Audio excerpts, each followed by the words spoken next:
We are going to go ahead and get started. Welcome. Thanks everyone. Sorry for the late start. I appreciate everyone being so flexible. Today, let's see if I can. Also, while we're all here, I wanted to tell you what has happened and thanks Signalvine for stepping in for us. GoToWebinar changed the terms of my account. And I used to be able, a week ago, I could do a webinar for 1,000 people. And as of yesterday, I found out I could only do a webinar for 100. So I reached out to a national partner that we do a lot of college access and success work together with Summer Melt and low-income first in the family students.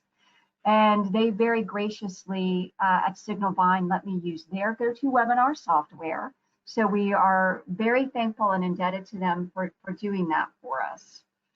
Just a little bit about Go Alliance, if this is your first Go Alliance webinar. This is a program housed at SREB, the Southern Regional Education Board.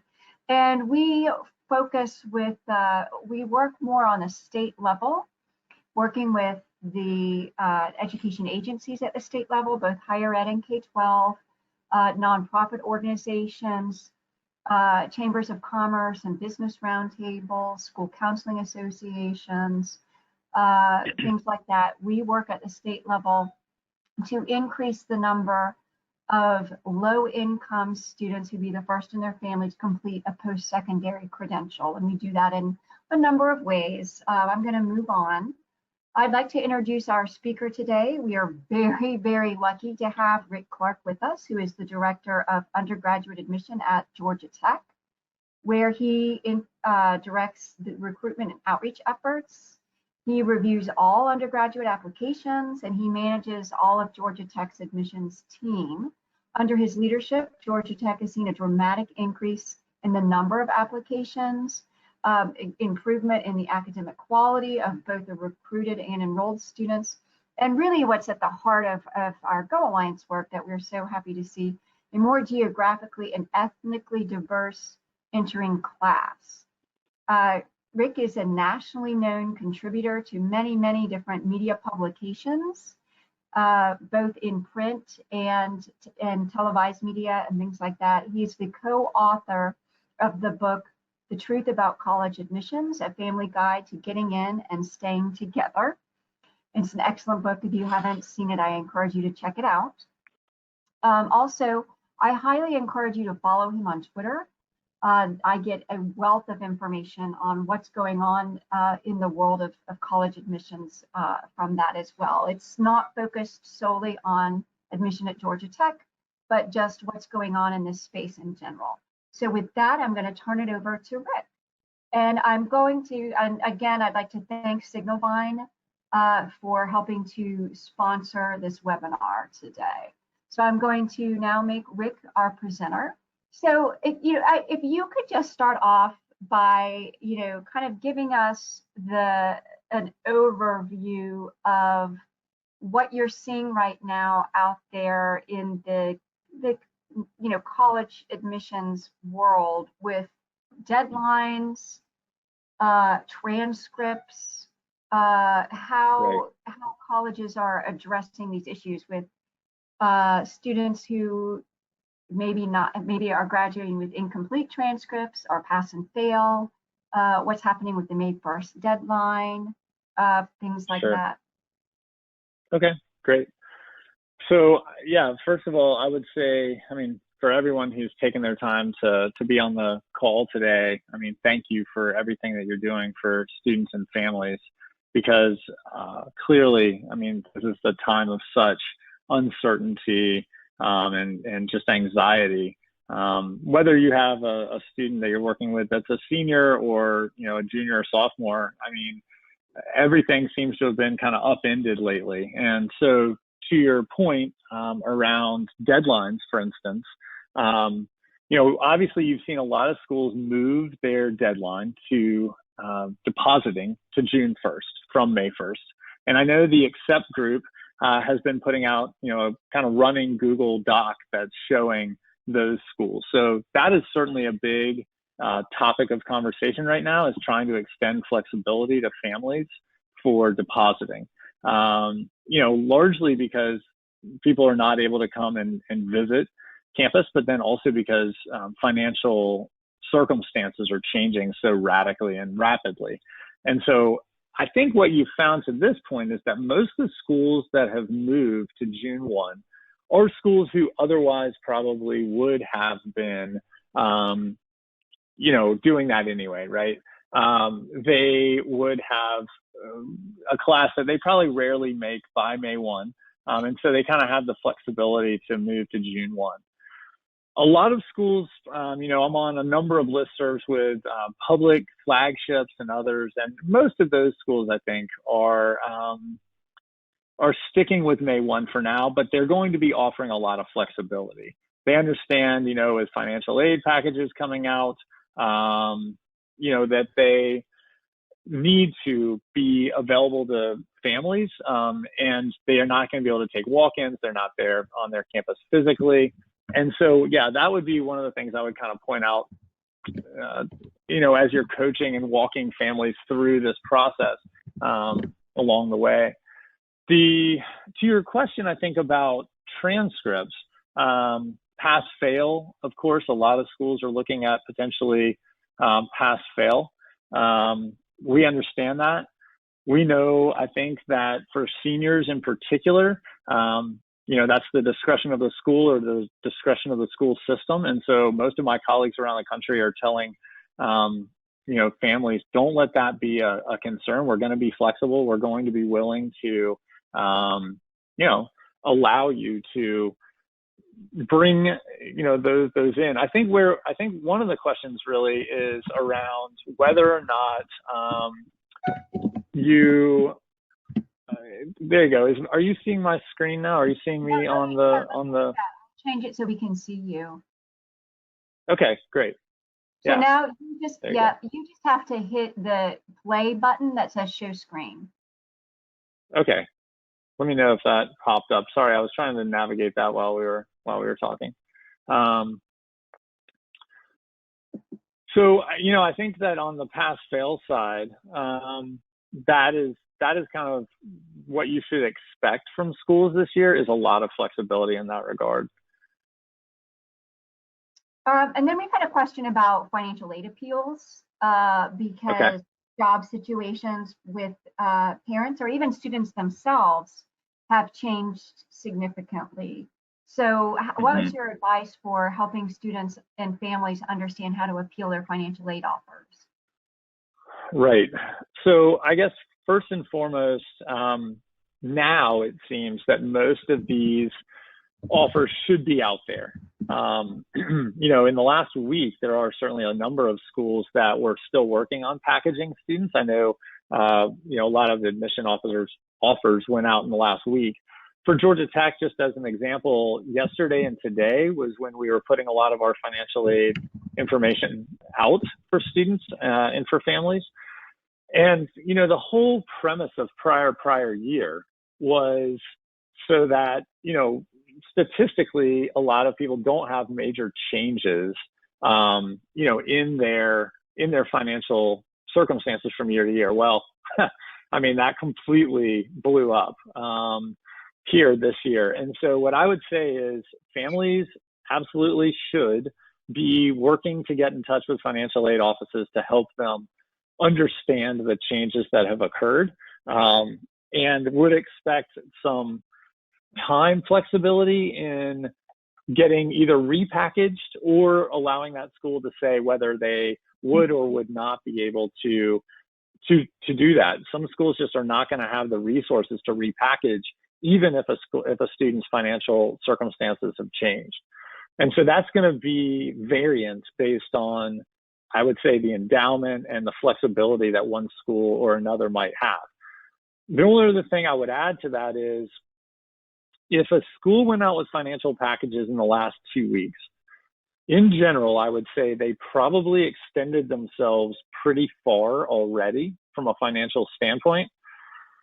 And so while a family should appeal, a family should go back and ask for a reanalyzation of a package based on financial terms, because of so much uncertainty that's happening at the institutional level, I would say the expectations for that, unless a student moves into a category, let's say to become Pell eligible, or to have some type of other aid that may be outside of the institution itself, while I would encourage the appeal, encourage the conversation, I think as educators, tempering expectations is also going to be helpful or wise.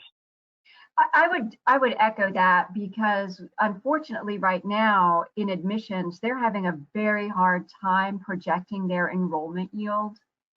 And that's the tuition revenue is, has a big impact as well on what they're able to offer for financial aid packages.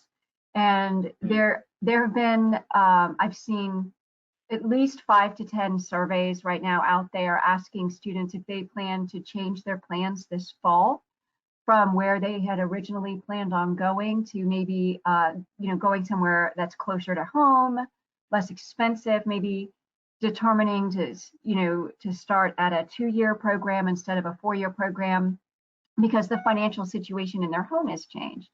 So that also impacts the tuition revenue coming in at a higher ed institution. So it's hard for them to project what they could offer for financial aid. So, everyone, I think at this point I'm not saying don't appeal financial aid. I think everyone, you need to encourage your students to appeal their financial aid packages, but just be patient with the institution. Yeah, I agree. And, I think we were already heading into a year of a lot of model uncertainty because of the Department of Justice.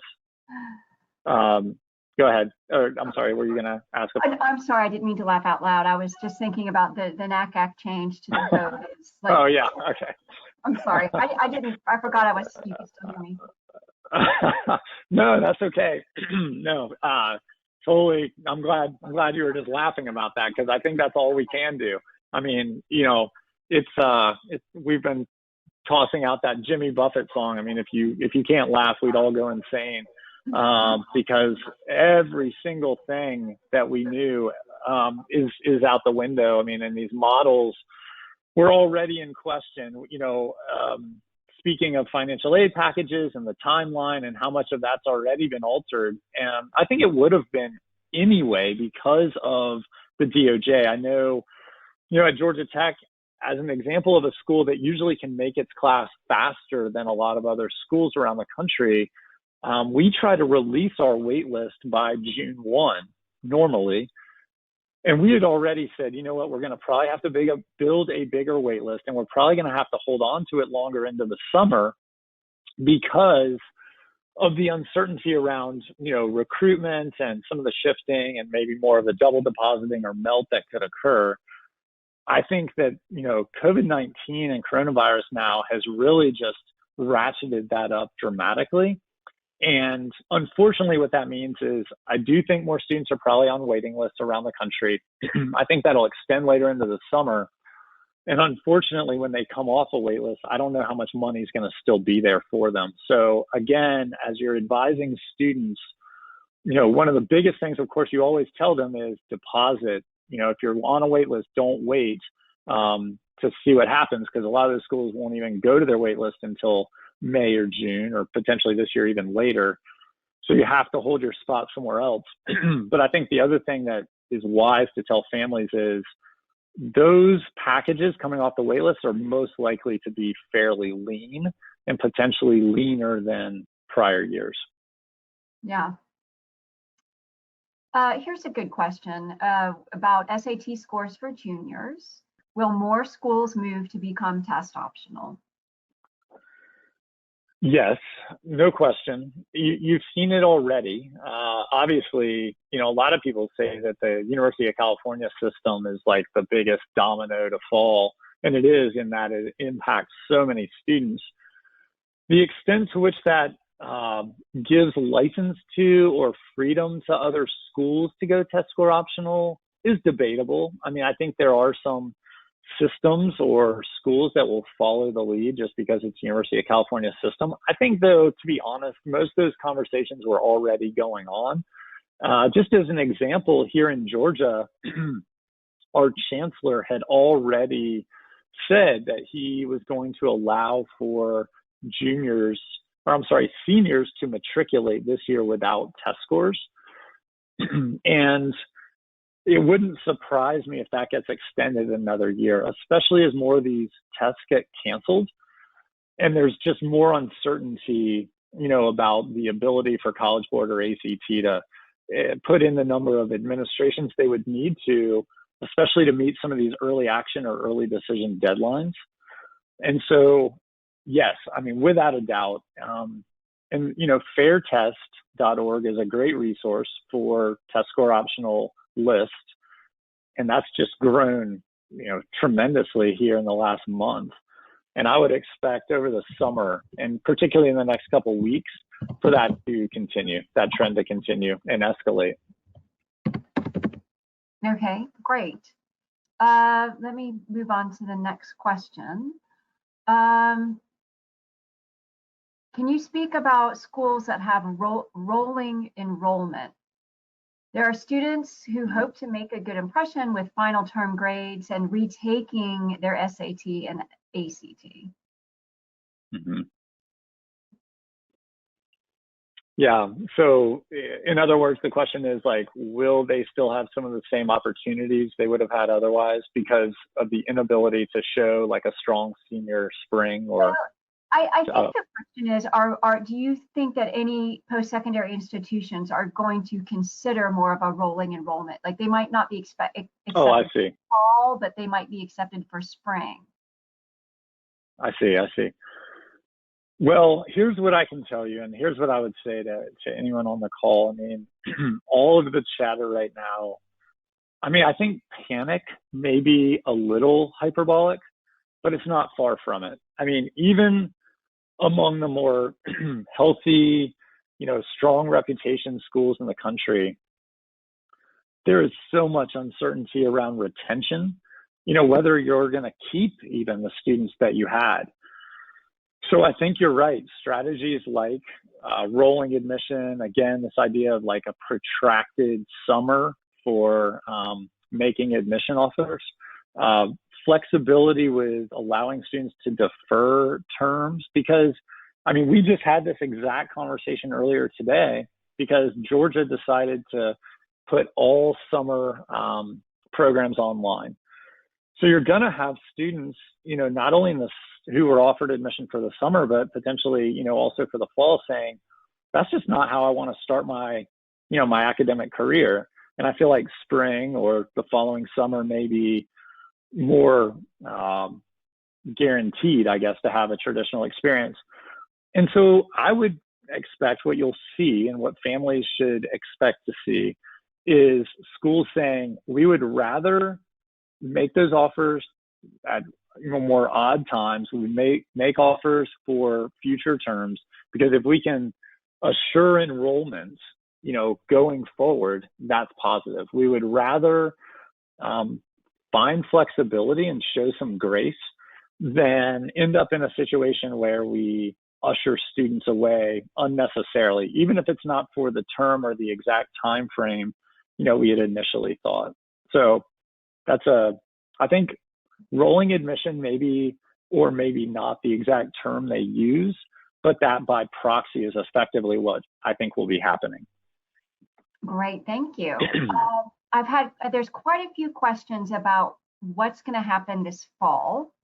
And if students are not able to come to campus physically, will colleges and universities, are they already planning on having a virtual online learning fall semester?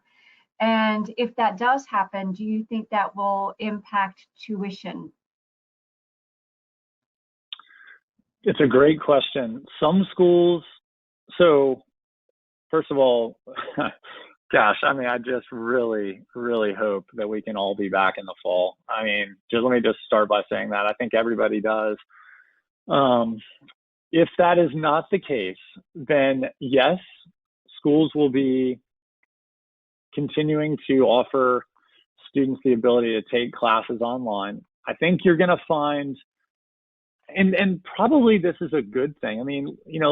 one of the things I would say about coronavirus is while there are some curveballs that have been thrown, some really unfortunate things that have occurred as a result, things like not being able to have graduation for students, or, some of the things that we've already discussed today on the high school side. One of the positives is that this is really helping and forcing schools to make a lot of things available to students that they hadn't prior. And frankly, I mean, I feel guilty to an extent about some of the things we should have been doing that we haven't been doing, particularly as it relates to content for students, in terms of, access to tour guides or better information sessions or live hosted webinars like you're doing today that we just weren't doing before. And I think that that's going to inform and change a lot of how we go about doing the recruitment side of things in the future, which will be good for families, period, whether that be a first generation family, a low SES family, or a, double income top 10% SES family. I mean, that all of those changes are for the good. Similarly to the question, I think that this is also going to force change with tuition structures. I think especially if the fall turns out to be not traditional, you're going to have schools that are offering more, instead of full-time being must-have 12 hours, you'll see some opportunities there for students that may not require that. I also think in public systems, tuition is set at the state level, not at the institution level. So this is going to vary between privates and publics based on the latitude they have and the decision and where it rests. Does it rest with the president, the chancellor, or does it rest at the system level, at which point, individual institutions are not as nimble or flexible, and they need to be reliant on what's going to happen for one and all within their system. And frankly, this is something that I know educators generally get, but I think it's lost on families sometimes. When they see schools operating differently, they think, well, they're all colleges. Why aren't they doing the same thing? And they kind of forget the institutional control, and whether that be by boards and trustees at the private level or by regents and systems and politicians at the public level. Great. And I totally agree. I mean, the one bright side of all of this is, looking at this through an equity lens, you'll have a better draw from a larger geographic area by doing things virtually in admissions. And it certainly helps our lower income students who can't come to campus and show that, demonstrated level of interest. So I think absolutely there's good that comes from this. All right. No, there is no doubt. There's no doubt. And you're already seeing it. You're already seeing schools respond. And when they have more time, this will be a litmus test for how effective they've been. But, we've already been talking about some of the ways that we can, learn lessons here and be far more accessible to families going forward. And, that's what all my colleagues are saying as well. So this one, I think they're asking specifically with the University System of Georgia, but I think it's applicable, nationwide. So if you have a student who's applying who had a very, very strong GPA, but a low test score, and now it's moved, the institution has become test optional, will they automatically reevaluate that application? Or do students need to go back in and request to be reevaluated? Do you think in that question it implies that a decision has been made, or is yet to be made? That's a good question, and I don't know. So yeah, Tamalyn, if you could clarify that, that would be great. Yeah, I mean, if the decision is yet to be made, then and they've modified or altered their policy, then they're going to adhere to that.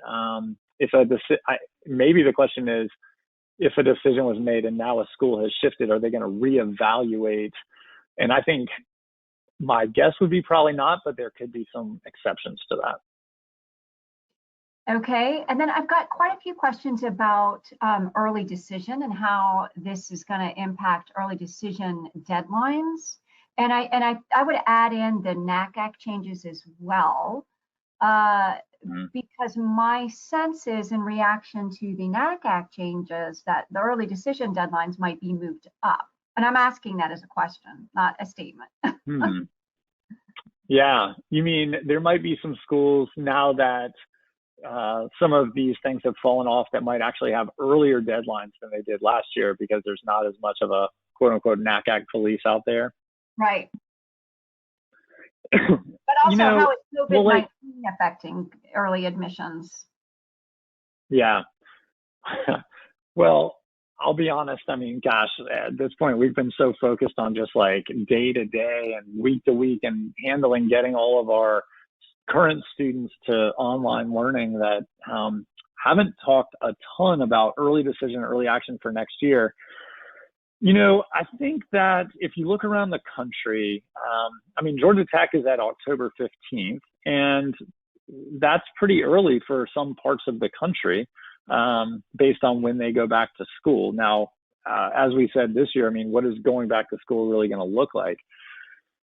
It's a good question because if you're starting to go test score optional, so we've got like this confluence of situations here. If you were going test score optional, or you already have, and there's no NACAC sort of CEPP out there putting the October 15th, piece in place, could you go even earlier as an opportunity to, I guess, lock more students in, or, be able to put decisions out there faster, because now all of a sudden the competition around the country is just ratcheted up to a whole new level. My initial, I guess, supposition on that is I don't see a lot of schools moving to like an October 1st deadline. I could see it happening here and there, but I do not think that's going to be the norm by any case. What wouldn't surprise me is, like Wake Forest is an example of a school that has a bit of a different model in that they'll, start receiving and putting decisions out at a much earlier time frame, back to the rolling admission side of things. And then they have these sort of like various deadlines that come into play, during the fall. It wouldn't shock me to see some schools adopt something that's a little more like that.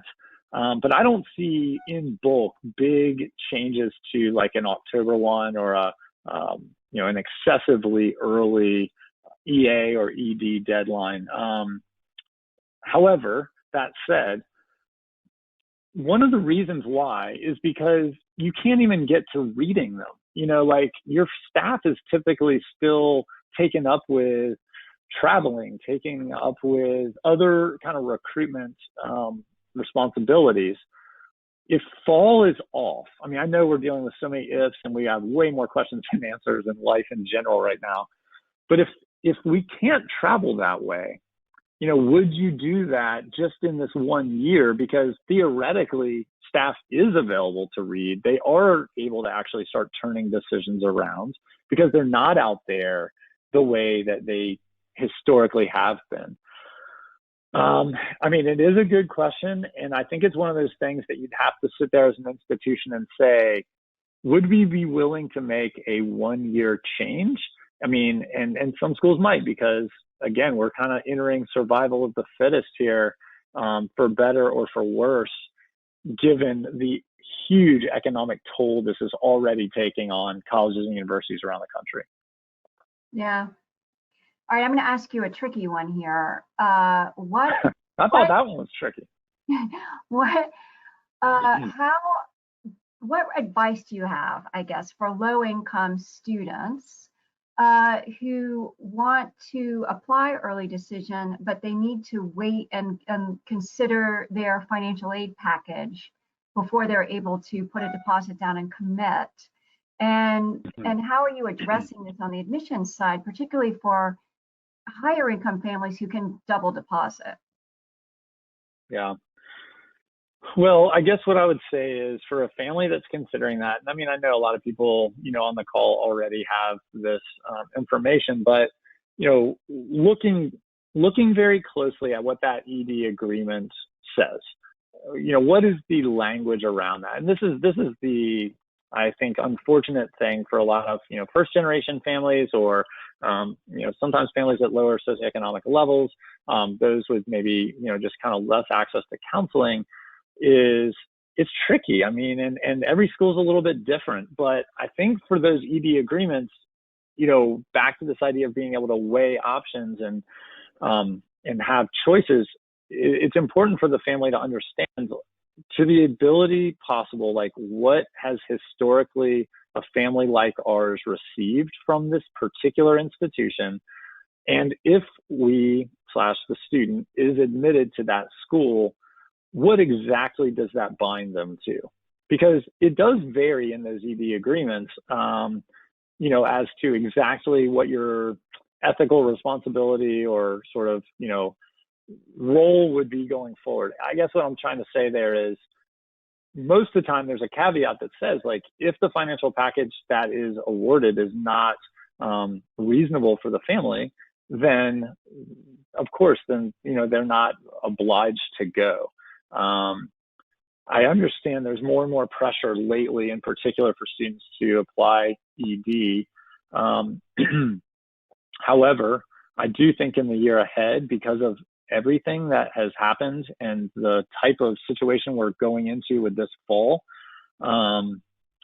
loosening of the language for ED would not surprise me. And so that again it's such an individual family situation, an individual institution. But for the educators that are on the call, that are coaching families through this, I think probably next year more than ever, looking at prior year data will still be helpful, but looking at the language of the ED agreements is critical. That's great. Thank you. Very helpful. Now, we talked about pass-fail on transcripts for graduating seniors. How is this going to impact current high school juniors who would be applying for fall 2021? Mm-hmm.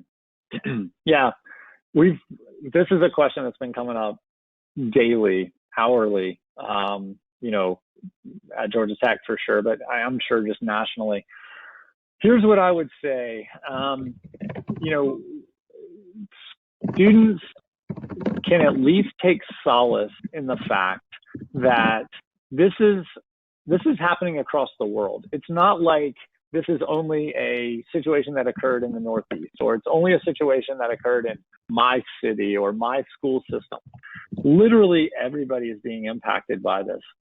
What I would tell you is, if you're applying to a school that, if you're working with a family who's applying to a school that is formulaic, and they're literally, using numbers alone to make those decisions, and yet that school system has gone past fail, then those particular institutions and those indexes, those statewide indexes that are used numerically, this summer, we're already having conversations. This summer, those are going to have to be publicized on what are we going to do? How is this going to be calculated in or not calculated in, which is more likely the case, to our formula for making admission decisions.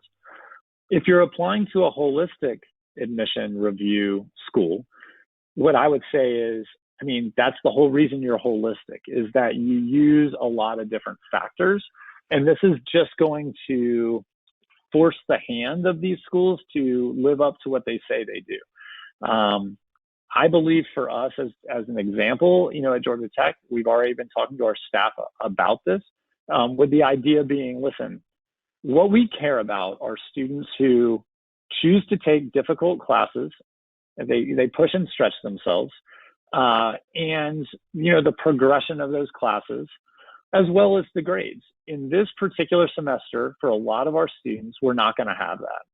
And so what we need to do is we need to look at trends from that particular high school. And the good news is that schools now have CRMs and databases where it's a lot easier to look at prior year classes, what they took, how they did, and then how they're doing on our campus. And I think that schools, institutions around the country will be leaning heavily to that. What's our history tell us about this school, students from this place who took these classes? How were they doing? And then how do they do at our institution? And then the last thing I would say is, I expect and this might be, again, back to the previous question on why schools might not move their deadline too early, for midterm senior grades to be either a requirement or a strongly recommended piece of the application. So if you're a school that starts in September, you're going to, I would think in a lot of cases, be asked to produce, let's say first, midterm or, mid-quarter grades for those schools who did not have that junior year spring for pass-fail. But I think the take-home message and what I hope families are hearing is, colleges need students, and colleges are going to be flexible. And colleges, they're just filled with people like me. They're families with kids and lives, and they're living the same craziness right now. And so I think that, hopefully juniors and their families will take heart in knowing that schools need them, and that they're going to look for every way they can to give them the benefit of the doubt, or to get new information so they can make an admission decision. That's a great answer. Thank you. Here's a follow-up. So if universities are being flexible about accepting pass-fail, what do you know that's going on with the NCAA? Because this person is NCAA is saying that pass-fail, they're not accepting pass-fail. Yes, that's true. Okay, so back to what, again, we are all living. I was laughing with somebody yesterday, like, any email you got before Monday is completely irrelevant. And even this week, they may not mean, I think we all know that one day to the next, and sometimes even half day to the evening, things change. So yes, that person is correct that to this point, the NCAA has been holding on unwillingness, I guess, to accept the pass-fail side of things. So here's what I think. I think there's a couple choices. If a school system makes a decision to go pass-fail and the NCAA is requiring grades, then they are going to find a way, and institutions are going to find a way to ultimately produce grades, if that's what the NCAA holds to, right? We don't know. I can't tell you exactly how that's going to play out, but that's the bottom line. Like, athletics are going to continue, athletes are going to continue to matriculate, and one way or another, if they hold firm on that, they're going to find ways to work with those students and those families to help them matriculate to these institutions. What I'm getting at, though, I think initially, and where my prediction would be is, they've been saying that, yes. How long will that continue? They also said they were going to keep on having March Madness, and then they didn't. We've said that we're going to not go into lockdown, and then we did. I think what we've seen is things are changing. People are showing flexibility.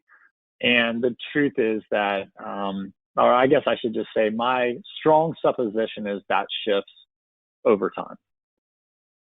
Thank you.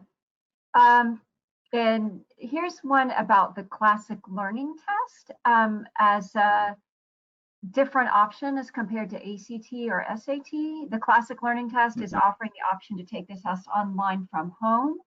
Well, do you think colleges and universities would be more willing to accept that for admissions?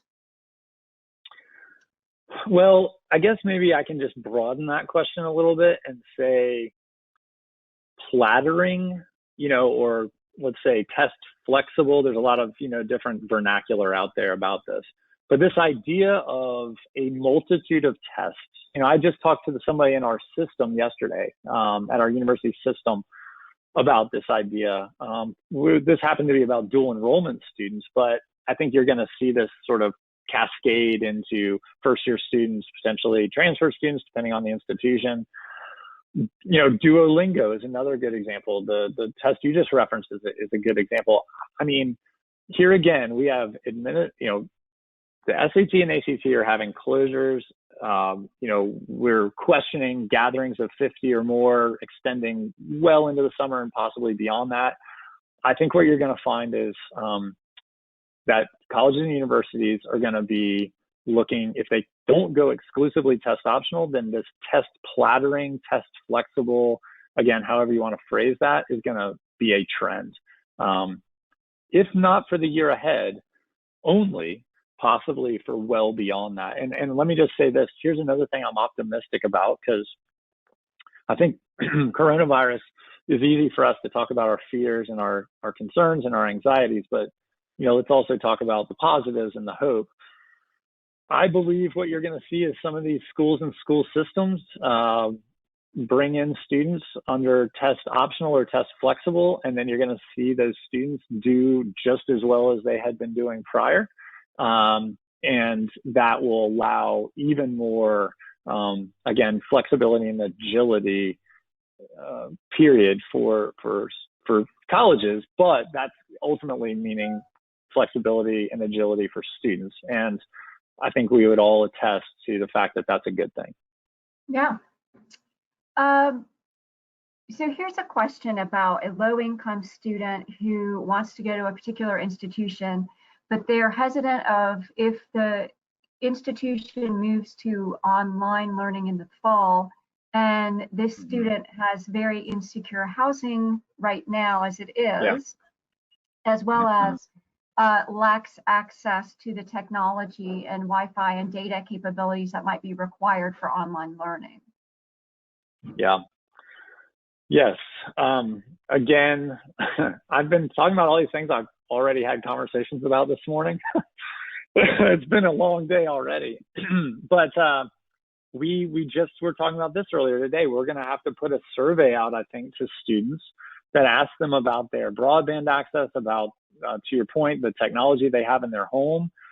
And a couple of thoughts. I mean, one is if it's a student who's already been offered admission to an institution and they don't believe they have or they know they don't have the access or the equipment that they need to be successful, that's going to be a very, very reasonable deferment opportunity. Now, that's one piece. The second piece to that, though, is it will be interesting to see what the fall looks like, but it would not surprise me if there are students like that where an institution says, okay, we cannot bring back our entire class, but there is a set of students, a cohort of students who, if, let's just say they've approved, gatherings of 15, or, maybe it's back up to 50. Like, I think there'll be some real conversations on these college campuses about those type of students who are in situations where there's instability in the home or technology issues. Like, what can we do to make exceptions in a safe environment for students that we want to start off on the right foot, even if we can't bring our entire student body back? Great. That's a great answer. And I hope more institutions are thinking that way. Here's a question you had mentioned, on your end, your CRM. It's a question from a practicing high school counselor. Do high schools have the ability to see the CRM and the history of their students at a particular university? Well, first of all, I think like all things, you should always ask. Normally, schools are not sort of turning that around, to make a, let's say, counselor or educator facing module within their CRM. However, they very well may be likely to share the report and just redact, in a FERPA approved manner, the information. Like, I can tell you this for Georgia Tech, we do produce something that's outward facing that shows the number of students from a particular school or state, depending on FERPA, again, because you have to have 10 or more to show this from a privacy standpoint. And it shows what on average did those students come in with, and on average, how are they doing? But, showing student specific information is obviously FERPA protected. You wouldn't be able to do that, but in aggregate, you could do that. And so, like, we have something called snapshots. So, like, on the admission website, you can type in snapshots, and you can see if it's a school with 10 or more, the last, I think, 4 or 5, I think it's 5 years, how many were admitted, how many applied, what did they come in with, and how are they doing? We're trying to build those out to show retention rates and four-year graduation rates as well. I don't know of a lot of schools that are doing that. And however, I do know without a doubt that there have been conversations with Slate and some other CRMs, for counselors maybe that don't have Naviance, or counselors that don't have SCORE, or don't have Mile Learning, or some of these others that are on the high school side, because obviously that's what those do on the high school side. In order to better serve some of those counselors and educators, could Slate and some of these others turn it around so they have access to see their prior year's classes and how they're doing, again, on aggregate, given FERPA. I wish we could keep going forever. These are so good. How would you advise current high school seniors who have not had a chance to go to a campus and take a tour? How would you advise them on making their decision and to move forward with preparing for school in the fall? Yep. Man, that's a great question. A couple of things. I mean, first, I would say you have and will continue in the weeks ahead to see schools put good content online. Our students, our current students, have never been more available and more concerned, I guess, or invested in helping to recruit this next class, because they know there's uncertainty. And they're around. I mean, we've kind of been laughing about how like faculty and students, like everybody's checking their email because they're not traveling, they're not, doing their normal stuff. And so one thing I would tell seniors is I know they feel, and they should, and I get it, feel disappointed on a lot of levels. They can't have their normal season, or they can't have their prom or their graduation. That just stinks. There's no way around it. But to this question, this could be a place where they're actually fortunate, because getting the variety of voices about those institutions has actually never been easier, whether it be a video and something that a school is actually putting out there, or individuals being available. So please tell your seniors to get in touch with advisors, ask that question to admission people. They want to talk to students. Please connect us. I mean, I know Georgia Tech, and we're not alone by any means, are trying to find and have already, put out a ton of opportunities for students to connect with advisors, with faculty, with students, et cetera. That's one thing. The other thing I would say is, I think one of the best things that a student can do is pay a little less attention to the admission accounts on social media, and pay more attention now to the accounts of clubs and organizations or academic units who are not talking to them on purpose. And what I mean by that is, if a student is looking, let's say, to go to the University of Colorado, and they are not able to visit, but they're really interested in chemistry, and they're really interested in studying abroad, and they're really interested in playing club soccer, they should go find the Instagram account or the other social media accounts of those particular clubs and organizations, because they're talking to each other, and they don't know those prospective students are out there. And so what that means is everything they're putting out, it's not marketed, it's not scrubbed, it's not photoshopped, it's organic, it's real, it's true community, it's true picture of life. So I would tell them, go to those social media, forget admission, because admission, we Photoshop stuff, we infographic stuff, we pretty everything up.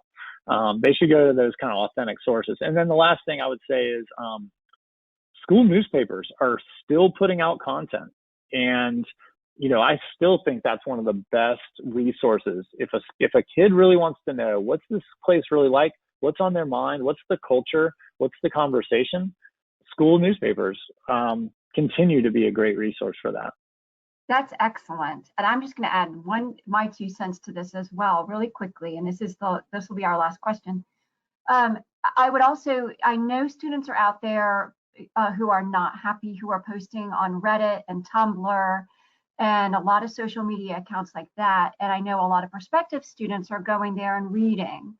I would just caution that you're going to get, those sites tend to skew negative, and you're going to get a lot more negative views of an institution by looking at the posts at Reddit and Tumblr. But I would say that's not an accurate representation of the entire school body, because you're getting those outliers who are really not happy and motivated to share why on these outlets. Would you agree, Rick?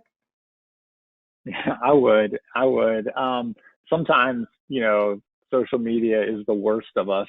Um, I always tell students that too. I mean, their job is to try to get as many voices and as many perspectives as possible. And if they want to go there, that's fine. But pay attention to a couple things.